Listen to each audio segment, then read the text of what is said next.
We'd been having some fires off and on through the week with the winds picking up and things drying out. It was a beautiful early summer day in Central Oregon. We wanted to do a destination wedding. I like saw in the distance this like little plume of smoke. Everybody had kind of walked down the aisle, the groomsmen, the flower girls. Our hackles were up a little bit. June 7th, I recall being forecasted to be a little breezier day. I don't know that we as a community were really anticipating it that day.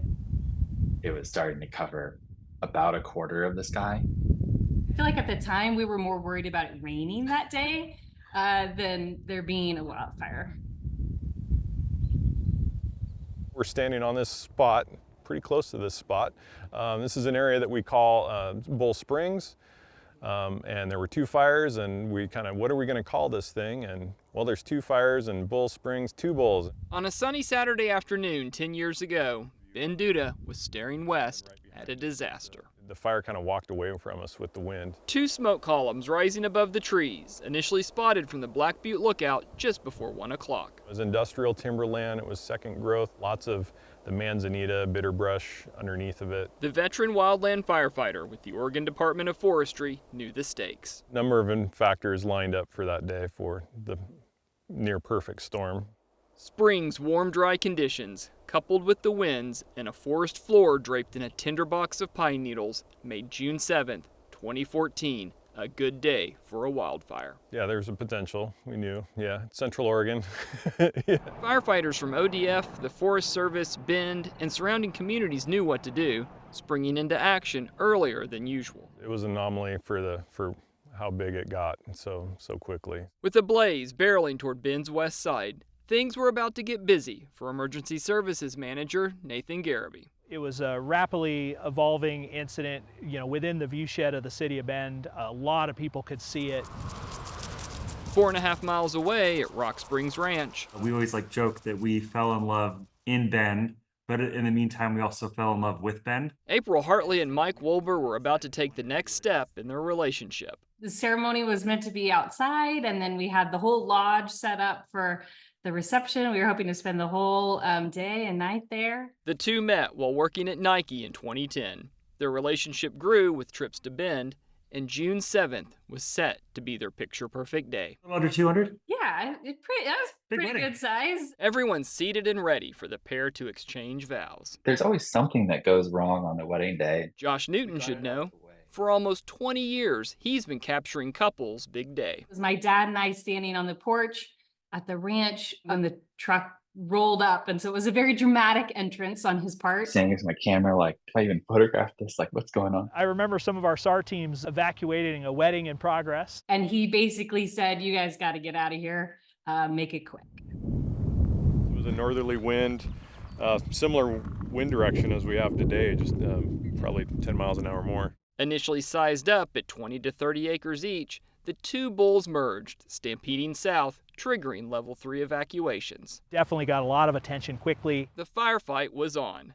Contractors with dozers working the east side closest to town where a network of roads allowed ready access. Aircraft was certainly one of the first things we called. A new type of jet-powered tanker from Erickson Aircraft answered the call for the first time on a fire in Central Oregon. The smoke column was laying a little bit towards town, and so we weren't able to get retardant in under that side. That was definitely a memorable evacuation. It was kind of a 0 to 60 moment for us because as the wedding started, we realized that this thing was happening and getting close. With a quick I do, the Wolbers were wed. Oh my gosh, this big day that we've planned. It's all kind of going up in smoke.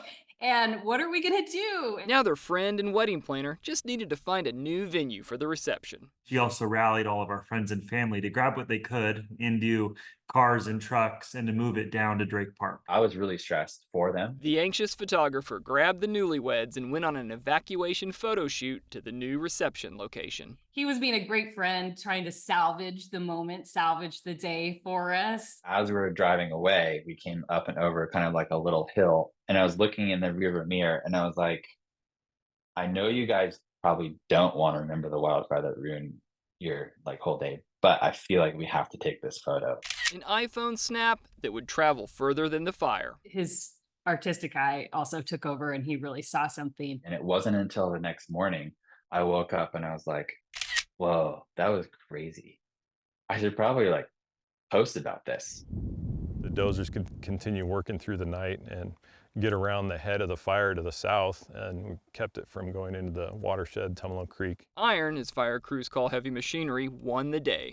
The Wolbers' guests saved the reception. Awesome to be able to still celebrate and have our day, and it was great. It all turned out. The Two Bulls fire burned nearly 7,000 acres, most in the first day. ODF investigators labeled the cause recreationalist, a human-caused fire that threatened Bend's source of drinking water, homes, and lives. A lot of fire, and it was a big footprint, but I think it could have been quite a bit worse. It was really kind of a good catch in the bigger picture of things. And speaking of pictures, Swept away for our honeymoon 2 days after the wedding, and strangers in Mexico brought up, hey, did you guys hear about that crazy wedding photo?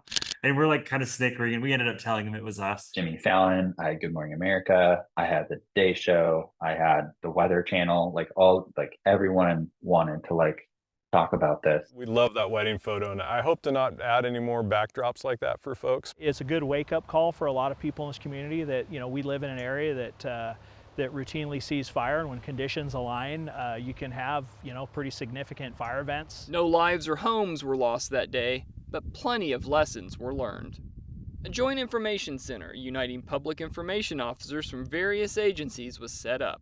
A website was launched that lives on today. All of those kind of came out of Two Bulls and lessons learned of trying to get that information out that's useful and accurate to the public, but get it out as quickly as possible. Fire officials' work would go into a playbook that they've dipped into in the years since. We saw it work when we all came together, and so we're continuing to carry that forward. So it kind of became this like communal thing where like we want to make this like reception as memorable as possible for the couple. The power of teamwork when disaster strikes. It could have been a lot worse. A watershed moment in kind of how we manage public information. We think about having the right people there to like rally and celebrate us. It was just like a really grateful filled way to start a marriage. It was wild to be in that together as a group.